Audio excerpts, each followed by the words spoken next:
I got a great episode for you guys today. Hey everyone, welcome back to my channel. My name is Rogan and this is this Bahamian Gyal. On my platform, I do social commentary and reaction videos.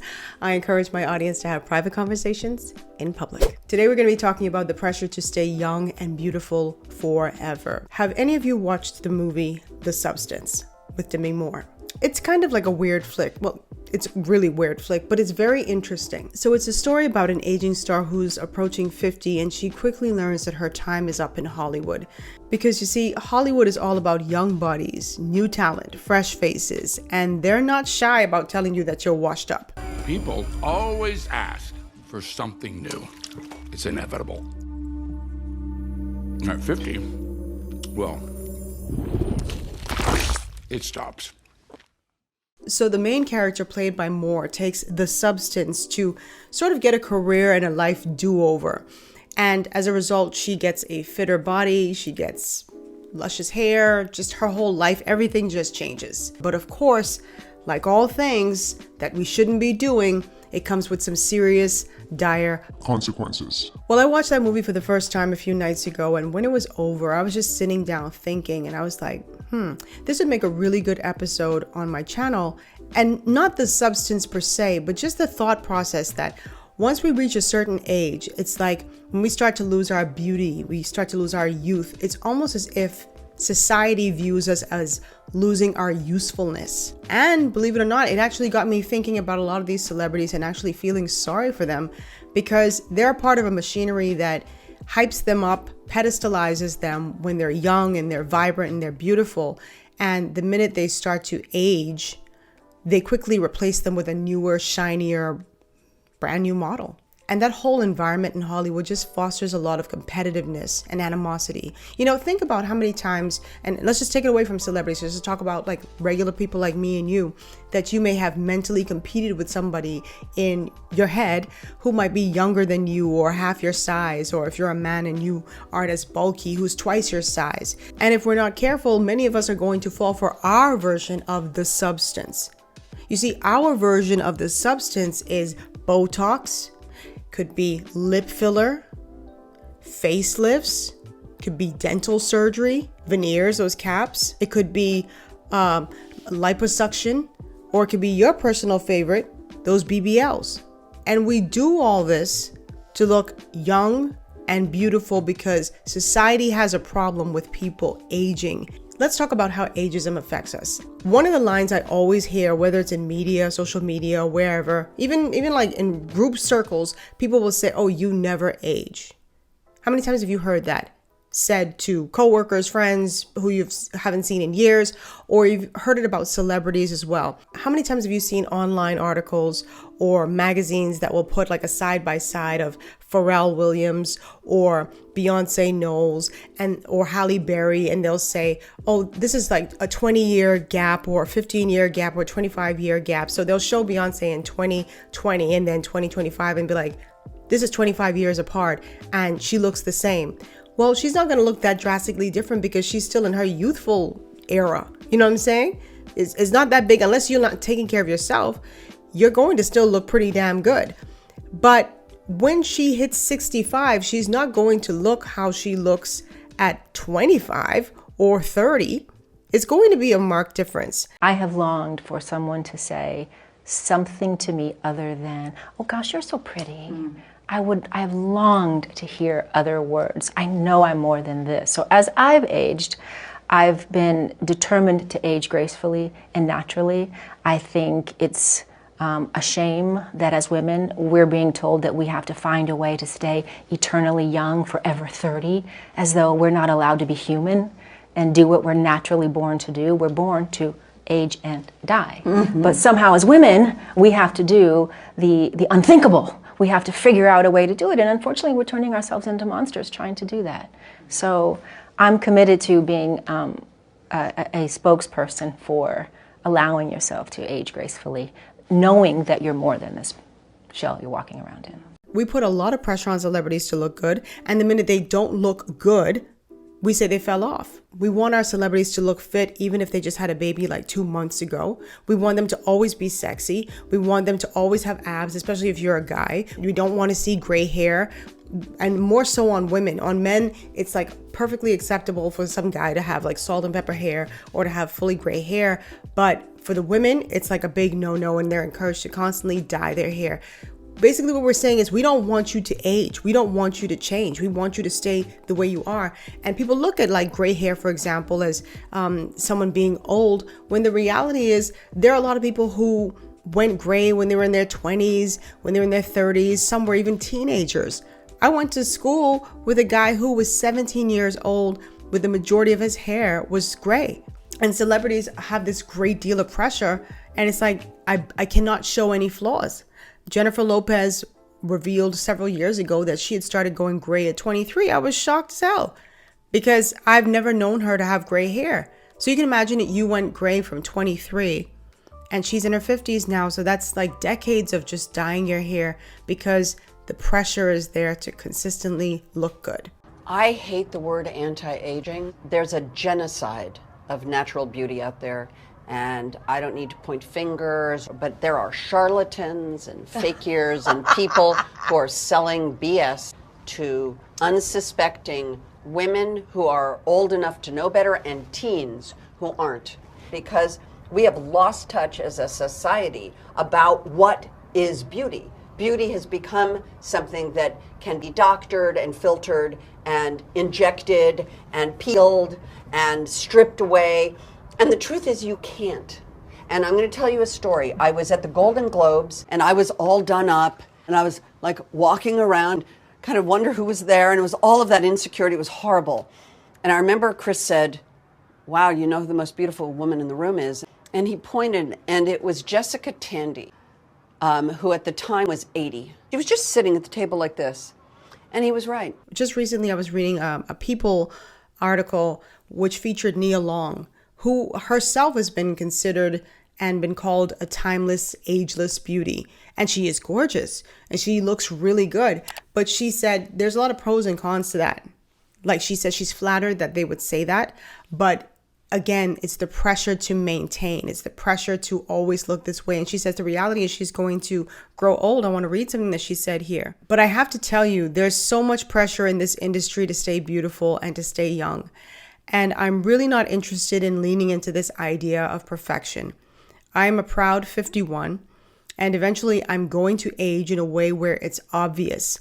And I want it to happen beautifully and gracefully. I don't really want the pressure of feeling like I have to be beautiful and perfect because I think beauty comes at any age.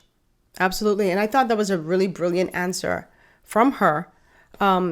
Because like I said, you know, a lot of celebrities and the line that I really picked up on is when she said, and all of it was just masterful, but she said, I'm a proud 51 and eventually I'm going to age in a way where it's obvious.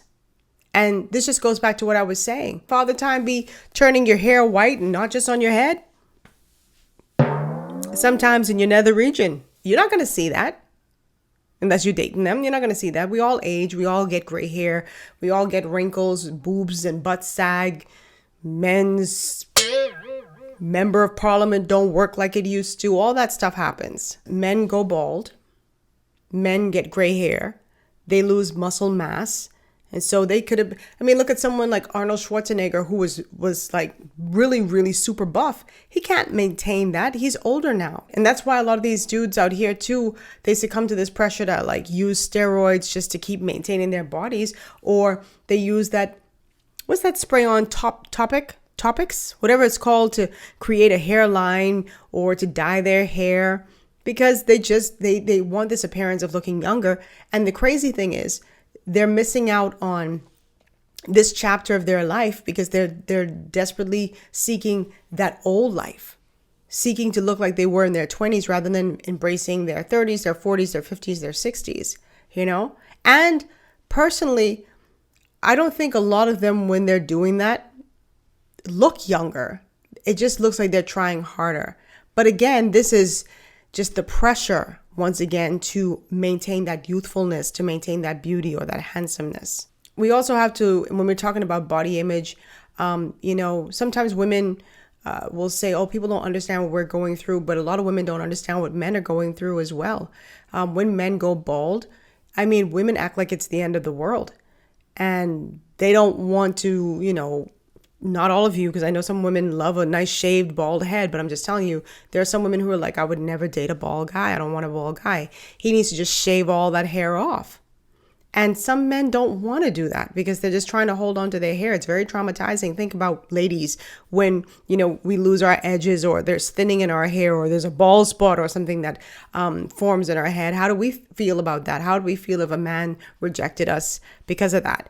So, men go through the same thing too. So I want to talk about also in this quest to remain youthful and perfect and beautiful, how we talk to our body, just our body image, how we see ourselves.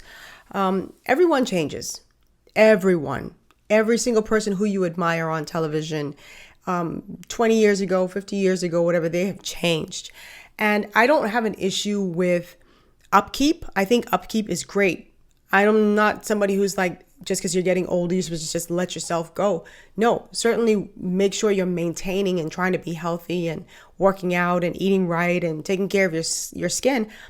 That's great. But obsessing over it is where it gets really dangerous. And we see this a lot, and it's sad. And I don't mean to pick on her, but I look at someone like Madonna, who is an icon and had her time, her youth in the 80s and 90s, and now she's an older woman, and rather than leaning into that stateswoman type vibe, I suppose, is desperately still trying to compete with 20-year-olds. If you don't have the healthiest self-esteem, or if you are constantly picked on by the media or social media, a lot of people aren't strong enough to say, I'm going to withstand this and I'm happy with the way I am.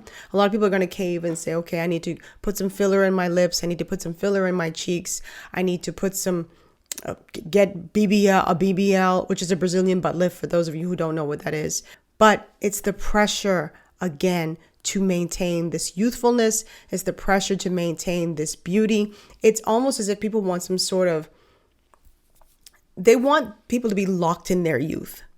Like you're okay and you're fine in your 20s, but you can't evolve past that if you want to maintain a career in Hollywood. And like I said earlier, the reality is a 60-year-old will never look 20. I don't care how much Botox you get. I don't care how much facelifts you get. That neck is going to tell on you. Your hands are going to tell on you. Your legs are going to tell on you. Your teeth are going to tell on you. Teeth age too. Your hair is going to tell on you. You will not look the same. And I think we need to learn to embrace that. And I wish there wasn't so many ageists in the world who don't respect and revere older people, but rather scorn them and demean them. The other day, a young girl, she looked to be like maybe 19, 20. She came on my channel and she said something. She was critical of a video I did. And she's like, that's why you're old or something like that. And I just burst out laughing. I'm like, oh, okay, I'm old. I have a healthy self-esteem and self-image. So I just could laugh at that. And she reminded me of like the characters on like Love and Hip Hop Atlanta and what do you call the other thing? Housewives, where you have people like Nene Leakes, those back in the day would say, oh, you're old. And then what happens? They then get older. Some new girl comes on the cast and then they're the old hen. You know what I'm saying? They're now the older person and they can't handle being called old because that was something, that word old was used to, it was weaponized against somebody else. And so now they can't handle that. It's a privilege to get old. And as it relates to body image, the reality is too that a lot of us don't like what we see when we look in the mirror. We don't see anything that we appreciate. Even if someone were to compliment us because in our minds we just don't like that thing or we don't like our bodies, we can't see anything that we really truly love. Some people struggle. I've asked women before, tell me what you love about your body. Tell me 3 things. And they're like, 3 things? I'm like, yes, you have an entire body. You can't find 3 things that you love about your body. And they will struggle. Some of them really struggle. And let me tell you something. Some of the things that you don't like about your body are the very things that somebody else is coveting. I've seen girls who have complained about having a big butt. Oh, I don't like having a big butt.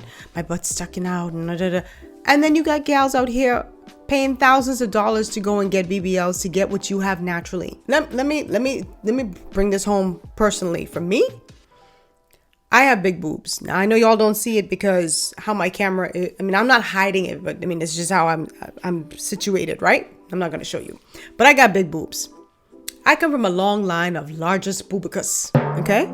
And many years ago, I used to want to be an A cup. And not because I thought they looked better, but because of this one silly reason. Well, for me, it was like everything.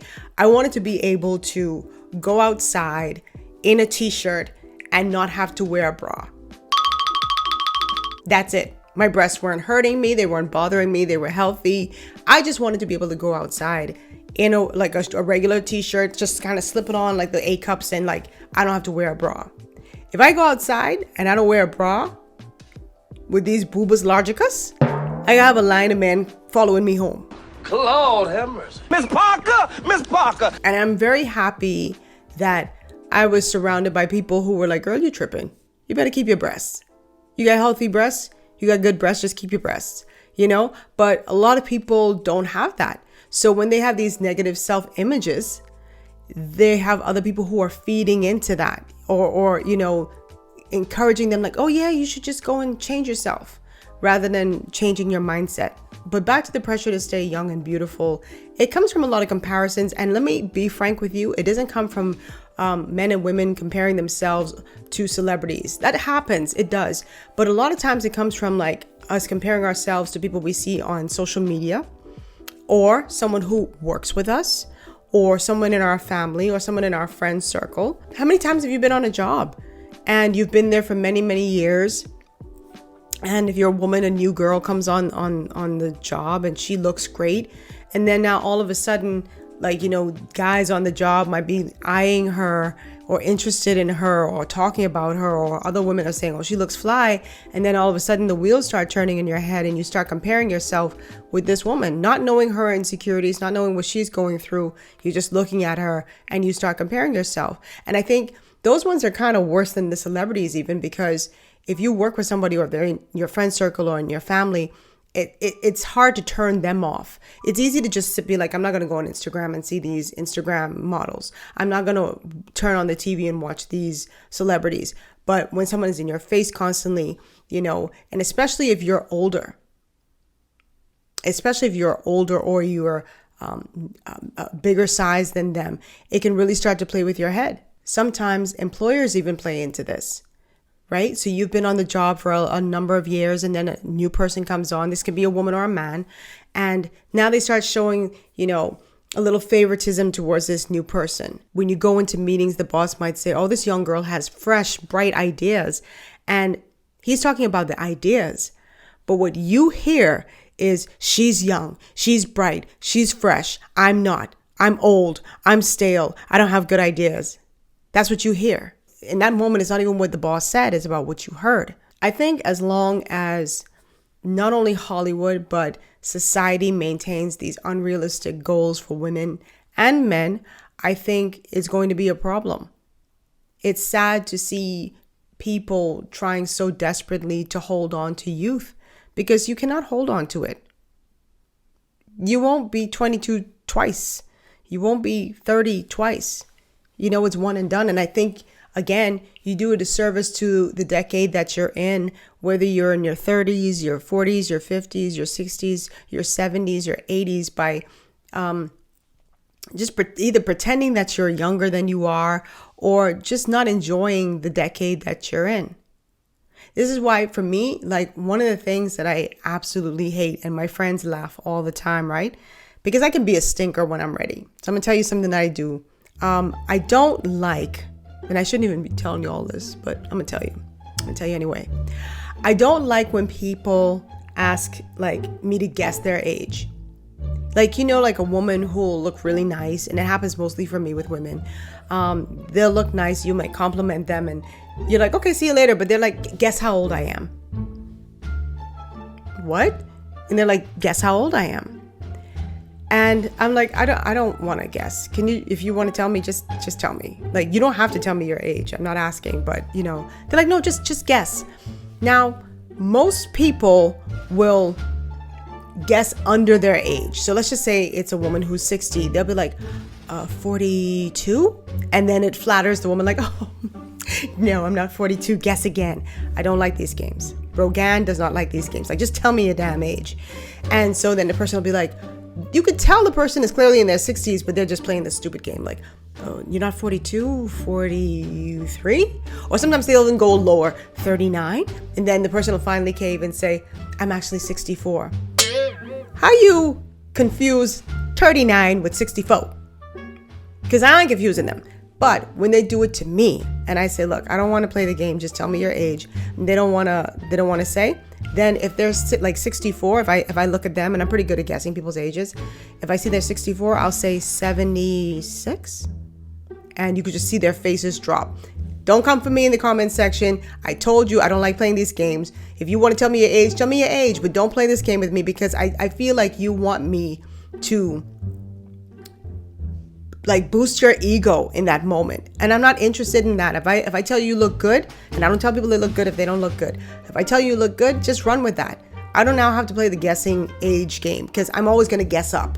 So if you know better, if you ever see me, don't ask me guess my age, because if you're in your 40s, I can tell you 73. So don't play that with me. But I feel like that too, and let me just say this, when you actually guess the right age, because sometimes I'm just like, I don't feel like playing the game, so I'll just guess the age, and they'll be like, yeah, that's my age. I'm like, okay. And then the women will be like, but do I look that age? Yes, you look that age. What's wrong with looking your age? Because they want to look way younger. You should look nice. You should look your age. If you look younger, cool. But so I think that plays into it as well. I think women, if they're going to be playing this game, you know, should be proud of whatever age they are. And I think that comes from us not making people feel as if they're washed up, should be put out to pasture, are useless, aren't beautiful. I saw a lady many years ago in Virginia. This was a white older lady. She had a silver bob. She was very petite. She was like maybe 5'2", but she was very slender. And she had on the highest heels you could find and an all black outfit. And she was walking through, oh, by the way, she looked like she was in her 70s. But she walked in and I was just like, this woman is fire. Like, I could not stop staring at her. And I knew I wasn't the only one, because when I turned around, like all the men were like looking at her, like, and women were like, man, I want to age like that. She looked so, she had on her red lipstick. Her makeup was like softly, nicely done. She looked so bomb. I was like, that's me at that age. I mean, I'm not white, right? But I'm like, that's me at that age. That's freaking me at that age. But people don't want that. Like, you could look so sexy and so fly at every age, but people just always want to be in this young category. And again, it's not entirely their fault. It's society's fault, because we make women and men feel like once they hit a certain number, it's a wrap for them, and it's not. So before I end, I want to ask you this, you know, for all the guys and dolls in the comment section, like, tell me your favorite body part. Keep it clean. If you like those body parts, just drop an emoji. Don't say the word. Don't say the word. But, you know, it doesn't have to be a body part that everybody compliments you on, because, you know, I get complimented on certain things, but those aren't like my favorite body parts, right? Like, I know this is gonna sound weird. My hands are like some of my favorite body parts, because my hands are how I earn. My hands, let me be very clear about that.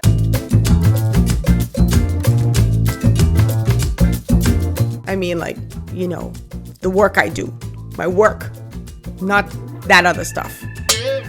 And then also, when's the last time you guys showed your body some love? And I know that sounds like such a weird question, but I just feel like a lot of people aren't grateful for what they have. That movie, The Substance, really got me thinking. It's like we're always so quick to change things. I look at Vivica Fox has been trending because they allege that she had a BBL. It certainly looks like she did. I can't say for sure. Again, I feel the pressure to compete with other women in Hollywood is leading her down a path I wish she, wouldn't go. I have no issue with people wanting to be the best version of themselves, but I worry that sometimes people, in seeking to be the best version of themselves, they start to seek perfection, and there's no such thing, and they go to extremes to get that. And sometimes it just takes working on what's up here and what's in here versus all this other stuff. Because even when you go and have the surgeries and you do all that stuff, people will have something to say. You have to be happy with yourself, because trying to please people, you go mad and broke.